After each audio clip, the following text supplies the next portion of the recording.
성도들은 대충 넘어가는 경우가 많이 있습니다. 왜냐하면 일단 재미가 없기 때문입니다. 오늘 우리가 읽은 본문에 등장하는 대부분의 인물들은 우리에게 대단히 생소한 인물들입니다. 성령이기 때문에 그래도 읽기는 읽었지만 아무리 읽어도 어떤 중요한 의미를 찾아가기가 쉽지 않습니다. 시간이 좀 있는 사람들은 그래도 도표를 가지고 분석을 하기도 합니다. 그러면 한두 가지 재미있는 사실을 발견할 수 있을 것입니다. 그러나 그런 것들이 성경 자체를 이해하는 데는 큰 도움을 주는 것은 아닐 것입니다. 모든 것이 그렇듯이 성경의 의미는 기본적으로 문맥 속에서 읽어야 하는 것입니다. 오늘 우리가 읽은 본문은 홍수와 바벨탑 사건 사이에 위치하고 있습니다. 적어도 이것이 우리가 읽은 본문의 맥락이라 할 수 있는 것입니다. 그렇다면 오늘의 본문은 홍수 이후에 인류가 어떠한 삶을 살았음을 알려준과 동시에 뒤에 나오는 바벨탑 사건에 대한 배경이 된다는 것을 의미하고 있는 것입니다. 다음 11장의 바벨탑 사건이야말로 왜 하나님께서 열방 중에서 아브라함을 불러서 하나의 국가를 이룰 수밖에 없는지를 설명할 수 있는 것입니다. 오늘 본문은 노아의 아들 셈과 함과 야벳의 족보는 이러하니라는 말로 시작을 하고 있습니다. 여기서 족보를 톨레도트라는 말을 사용하고 있습니다. 이 말은 창세기에서 매우 중요한 단어입니다. 이것은 새로운 이야기의 시작을 알리는 역할을 하고 있습니다. 이 톨레도트는 창세기에서 오늘 이 톨레도트는 창세기에서 네 번째 등장하고 있습니다. 앞에 세 번째 톨레도트가 노아의 톨레도트라면, 노아의 족보라면 네 번째 톨레도트 족보는 노아 아들들의 족보인 것입니다. 그리고 뒤에 다섯 번째 톨레도트는 아브라함의 아버지 데라의 족보 톨레도트인 것입니다. 따라서 10장과 11장은 노아의 아들들의 역사를 보여주고 있습니다. 이 톨레도트 족보 속에서도 하나님의 구원과 하나님의 심판이 어떻게 진행되어 가는지를 대조적으로 선명하게 보여주고 있습니다. 노아는 하나님 앞에 의인이었다고 하였습니다. 그리고 하나님의 은혜를 그야말로 많이 입었습니다. 그 때문에 그는 홍수로부터 구원을 얻을 수 있었습니다. 그런데 창세기는 노아에게 세 아들이 있었다는 것을 반복적으로 강조하고 있습니다. 이 세 아들들은 스스로 구원을 받았기보다는 사실상 아버지 노아 때문에 구원을 받았다고 보아야 할 것입니다. 따라서 오늘 본문은 노아를 통해 구원받은 하나님의 자녀들이 그러면 어떤 삶을 살아가는지를 보여주고 있는 것입니다. 이 역사를 통해서 21세기를 지금 살아가고 있는 성도들이 과연 어떤 신앙을 가지고 살아야 할 것인지를 깊이 생각하는 기회가 되시기를 바랍니다. 홍수는 창조 이후에 가장 큰 사건이었습니다. 홍수를 기준으로 이제 역사의 기점이 정해지게 되었습니다. 그래서 1절에 홍수 후에라는 말이 나오고 있고 마지막 절에도 32절에도 홍수 후에라는 표현이 반복해서 나오고 있는 것을 우리는 발견할 수 있는 것입니다. 본문 바로 앞에 보면 역시 홍수 후에라는 표현이 있습니다. 그러니까 9장 28절과 29절을 보면 홍수 후에 노아가 350년을 살았고 29절에 가서 그의 나이가 95세가 되어 죽었더라 했습니다. 이것은 홍수가 바로 새로운 역사의 분기점이 되었다는 것을 확실하게 보여주고 있는 것입니다. 실제로 고대 금동지방의 많은 설화들이 바로 이 홍수를 새로운 역사의 시작으로 보는 경우가 많이 있었습니다. 현대적 시대관념에 익숙한 사람들은 10장에 나타난 족보의 이야기가 마치 노아가 죽고 나서 일어난 일인 것처럼 생각하기가 쉽습니다. 그러나 그 후에 노아가 무려 350년이나 살았다는 것을 가정한다면 10장의 족보 이야기와 11장의 이야기는 노아가 살아있는 동안에 발생한 사건이라는 것을 알 수 있는 것입니다. 기계적으로 계산해도 노아는 아브라함의 아버지 테라 때까지, 테라가 살았을 때까지, 테라 때까지 살았습니다. 적어도 창세기의 기록이 사실이라고 믿는다면 노아는 이 모든 것을 다 지켜보고 살다가 죽었다고 믿어야 할 것입니다. 홍수는 하나님께서 죄악이 관영한 이 세상을 물로 정결하게 한 사건입니다. 창조가 죄 없는 세상의 시작이라면 홍수는 바로 거듭난 세상의 시작이라고 할 수 있는 것입니다. 창조가 죄 없는 세상의 시작이라면 홍수는 거듭난 세상의 시작이라고 할 수 있는 것입니다. 그와 같은 엄청난 심판을 받은 후에 인류는 과연 하나님의 뜻에 순종하면서 하나님의 나라를 이루어 가느냐 하는 것입니다. 아니면 그 뜻을 거역하면서 인간 자신의 왕국을 이루어 갔느냐 하는 것입니다. 이것이 바로 창세기 10장이 우리에게 던지는 질문이라고 할 수 있는 것입니다. 홍수 후에 노아의 가족들은 어떤 역사를 보여주고 있는 것입니까? 세 아들들의 족보는 적어도 그들이 이 땅에서 번성하였다는 사실을 강조하고 있습니다. 자세히 성경을 읽지 않아도 우리가 읽게 되면 많이도 나왔구나라는 인상을 가지게 될 것입니다. 우리는 이것을 당연한 것으로 그렇게 쉽게 이해해서는 안 될 것입니다. 이 세상에 오직 노아 가족 8명만 있다고 한번 생각해 보십시오. 과연 그들의 힘으로 생존이 가능하겠습니까? 그들은 먹고 살기 위해서 그 거친 자연을 개척해야 하는 것입니다. 그리고 짐승들과도 늘 싸워야 했던 것입니다. 질병과 사고의 위협으로부터 자신을 정말 열심히 지켜야만 했던 것입니다. 그들이 이 짧은 시간에 번성하게 된 것은 우리 하나님께서 노아에게 하신 약속을 성취하셨기 때문에 그렇게 번성할 수 있었던 것입니다. 9장 7절이 그 사실을 잘 분명하게 보여주고 있습니다. 너희는 생육하고 번성하여 땅에 가득하며 그 중에서도 번성하라 했습니다. 10장의 족보는 하나님의 약속이 구체적으로 실현되어 가는 과정을 보여주고 있는 것입니다. 재미있는 것은 이 10장에 쓰여진 자손들을 다 더하게 되면 70명이 된다는 사실입니다. 70이라는 숫자는 7 곱하기 10에 해당하는 숫자입니다. 그러니까 만운과 완성을 상징하고 있습니다. 우리는 이 70이라는 숫자가 야곱에게서 한 번 더 성취됨을 보게 됩니다. 출애굽기 1장 5절에 보게 되면 야곱의 혈속이 바로 70인이었습니다. 물론 10장의 족보가 세 아들의 후손에 대해서 남김없이 다 기록한 것은 아닐 것입니다. 어떤 후손은 간단하게 또 다른 후손은 좀 더 세심하게 그렇게 기록이 되어 있습니다. 이것은 저자의 목적이 족보의 어떤 정확성을 보여주는 것이 아니라는 것을 분명하게 보여주고 있습니다. 그러나 확실한 것은 그래도 저자가 의도적으로 70이라는 숫자에 맞춰서 기록함으로써 번성에 대한 하나님의 약속이 이렇게 분명하게 이루어졌다는 사실을 보여주고 있는 것입니다. 번성 다음에 이제 주목할 사실이 하나 있는데 그것이 바로 민족의 나눔이 되겠습니다. 나누어지는 것입니다.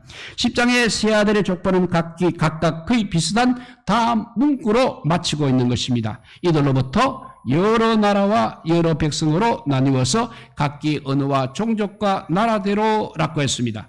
이것은 노아의 세 아들들의 후손들이 모두 나누어졌다는 것을 의미하고 있는 것입니다.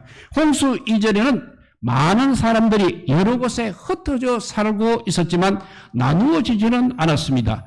그들은 언제나 한 민족을 이루고 살았던 것입니다. 그러나 홍수 이후에는 여러 나라가 형성이 되었습니다. 이것이 바로 홍수 이후에 일어난 가장 중요한 사건이라고 할 수 있는 것입니다.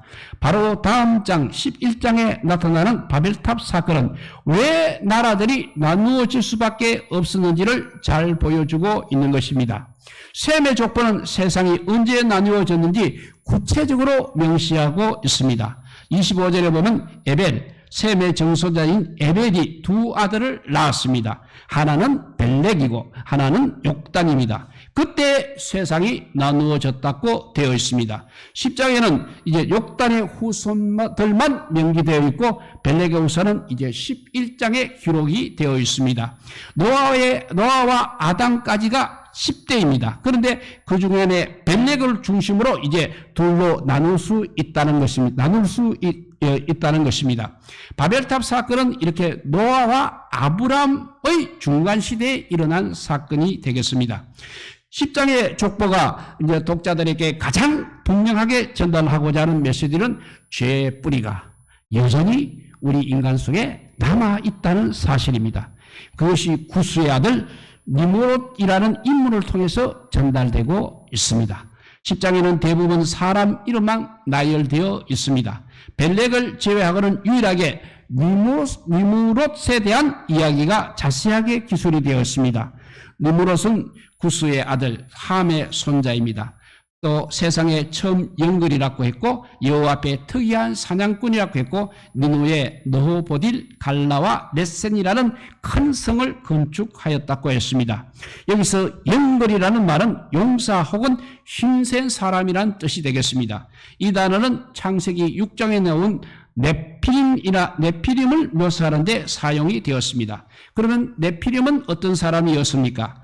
네피림은 하나님의 아들들과 사람의 딸들 사이에 태어난 이들이었습니다. 태어난 사람들이었습니다. 즉 경건한 사람들과 불경건한 사람들 사이에 태어난 사람들이 바로 네피림이었다는 것입니다. 이들로 인해서 이 네피림으로 인해서 온 땅에 죄와 포악이 가득하게 되었습니다. 홍수 이후로 니므롯이 바로 네피림의 역할을 담당하게 되었습니다. 니므롯은 여호와 앞에 특이한 사냥꾼이었습니다. 여기서 말하는 사냥꾼이라는 말은 문자 그대로 사냥을 잘하는 사람이었다는 말이 아니라 아주 난폭한 사람의 비유적인 표현인 것입니다. 사냥이라는 단어는 용사, 영거를 설명하고 있습니다. 사냥은 용맹을 상징할 수도 있지만 잔혹함을 의미할 수도 있는 것입니다. 니므롯은 동생의 죽인 가인, 그리고 가인의 후손으로 살인의 복수를 노래한 라멕, 그리고 네피림의 계별 있는 인물이라고 할 수 있는 것입니다. 이 니므롯이 바로 시날 땅에서 바벨 왕국을 건설하였습니다. 11장 2절을 보시면 알겠지만 바벨탑이 세워진 것이 바로 시날 땅이었습니다. 따라서 바벨탑은 니므롯과 그의 후손들이 주도가 되어서 세워졌다는 것을 알 수 있는 것입니다. 그는 특히 레센을 비롯하여 4개의 큰 성을 건축하였습니다. 이런 건축술이 나중에 더 높은 바벨탑을 짓게 할 수 있는 기술적 바탕을 제공하였을 것입니다. 이 니므롯이 바로 함의 손자였다는 사실을 우리가 기억한다면 홍수 인간이 얼마나 급속하게 타락하고 있었는지를 실감할 수 있을 것입니다. 여기에서 우리는 인간이 무엇인지를 다시 한번 살펴보는 것입니다. 홍수 이후에 우리 인간의 역사는 인간이라는 것은 기본적으로 항상 구제불능이라는 사실을 보여주고 있습니다. 홍수라는 엄청난 심판을 받았음에도 불구하고 바뀐 것은 전혀 없었다는 사실입니다. 그래서 본성이 바뀌지 않는 한 그 어떤 것도 우리를 죄에서 구원할 수 없는 것입니다. 이것은 성도들의 자녀들에 대해서도 마찬가지일 것입니다. 우리의 자녀들이 죄에서 벗어나는 길은 우리 자녀들의 심성이 바뀌는 것입니다. 이것을 우리는 중생이라고 하고 있습니다. 성령께서 말씀을 통하여 바로 이 중생의 일을 하신다는 것은 우리가 잘 알고 있습니다. 그래서 자녀들이 잘못할 때 꾸짖는 것도 필요하지만 그러나 더 중요한 것은 그들의 심성이 바뀌도록 관심을 가지고 그들이 하나님의 말씀에 귀를 기울이도록 최선을 다해야 하는 것입니다. 홍수 이후에도 암울한 인간의 역사가 계속되고 있음에도 불구하고 하나님의 구원 역사와 동시에 동일하게 진행된다는 것이 창세기의 중요한 가르침 중에 하나입니다. 구약 이스라엘 백성들은 창세기 10장을 읽으면서 아마 다음과 같은 질문을 틀림없이 가졌을 것입니다. 도대체 이스라엘은 그러면 이 많은 사람 중에 어디에 속하는가를 속하는가 하는 의문을 가졌을 것입니다. 본문을 우리가 주의 깊게 읽지 않으면 이 질문에 대한 찾기가 쉽지 않을 것입니다. 오히려 이스라엘이 정복해야 할 가나안에 대해서는 아주 자세하게 기록되어 있을 뿐인 것입니다. 이 점에서 우리는 9장 마지막에 나오는 노아의 예언에 주목할 필요가 있습니다. 노아는 셈의 하나님을 찬송할지어다. 셈의 하나님 여호와를 찬송하려다. 가나안은 셈의 종이 되고 라고 하였습니다. 이 예언이 앞으로 그러면 어떻게 될 것 같습니까? 겉으로 보면 그것이 이루어질 것 같지는 않습니다. 왜냐하면 오히려 가나안 족속들이 크게 번성함을 보게 되기 때문입니다. 니므롯은 가나안의 아비 함의 후손이었습니다. 바빌론 사건 이전까지 함이 그야말로 세상을 주도하고 있었습니다.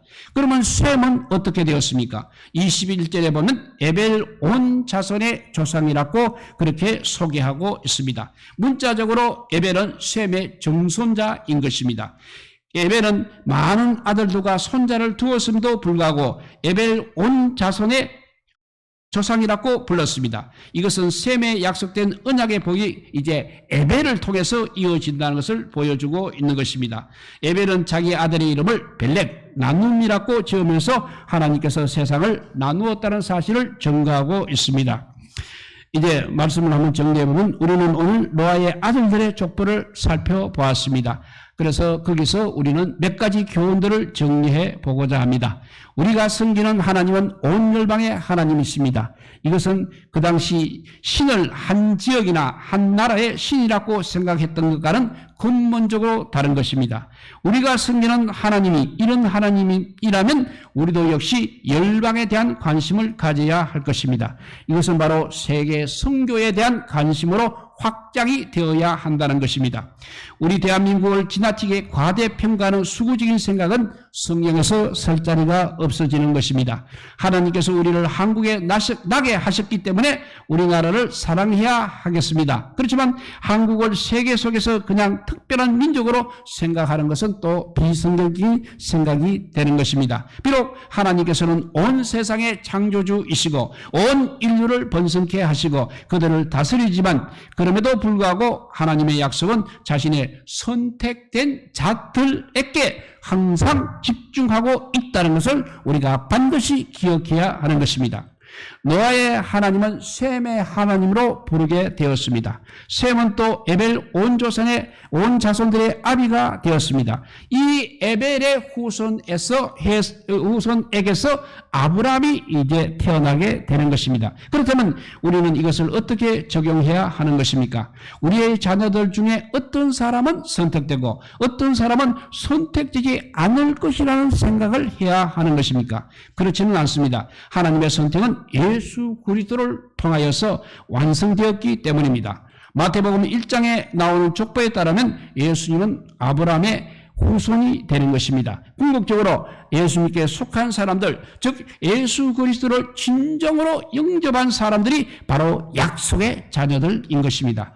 이들이 살아가야 할 세상은 결코 쉬운 세상은 아닐 것입니다. 네피림과 니므롯과 같이 불경건한 사람들이 항상 세상을 주도하고 있는 것입니다. 거대한 성을 쌓고 있습니다. 자신의 왕국을 건설하고 있습니다. 그리고 그들의 능력을 자랑하고 있습니다. 이런 상황 속에서는 약속의 자녀들이 정말 믿음을 지키고 사는 것은 거의 불가능하게 보이는 것입니다. 그들과 달리 의인은 항상 자신의 힘을 의지하지 않습니다. 자신이 선택하신 하나님을 붙들고 살아가야 하는 것입니다. 이것이 바로 우리 성도들이 세상을 살아가는 방식인 것입니다. 선택의 확신 속에서 믿음을 지켜야 하고 세상 속에서 창조주이시며 온 세상의 왕이신 하나님을 찬양하고 열방을 향한 소명을 가지고 하나님의 자녀로 살아가는 복된 성도들이 다 되시기를 우리 주님의 이름으로 축복드립니다. 기도하겠습니다. 사랑의 하나님 감사합니다.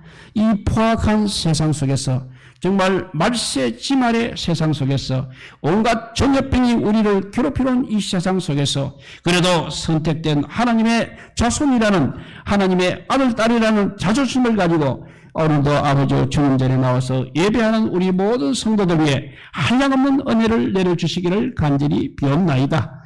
그럼에도 불구하고 아버지 주님께서 우리를 사랑하여 주셔서 아직까지도 우리가 이렇게 자유롭게 예배할 수 있게 하여 주시고 하나님을 섬기게 하여 주시고 또 부활주의를 준비할 수 있게 하여 주시니 주여 감사합니다. 우리 모두 정말 하나님의 택하신 아버지 약속의 자녀들다운 삶을 살아가게 하여 주시고 죽어가는 많은 생명들을 불쌍히 여기는 저희들 되게 하여 주셔서 그들과 함께 또 아버지 주님의 나라를 향해서 달려가는 우리 모두가 되게 하여 주시기를 간절히 빌고 오나올 때 우리 구주 예수 그리스도 이름으로 기도드리옵나이다. 아멘.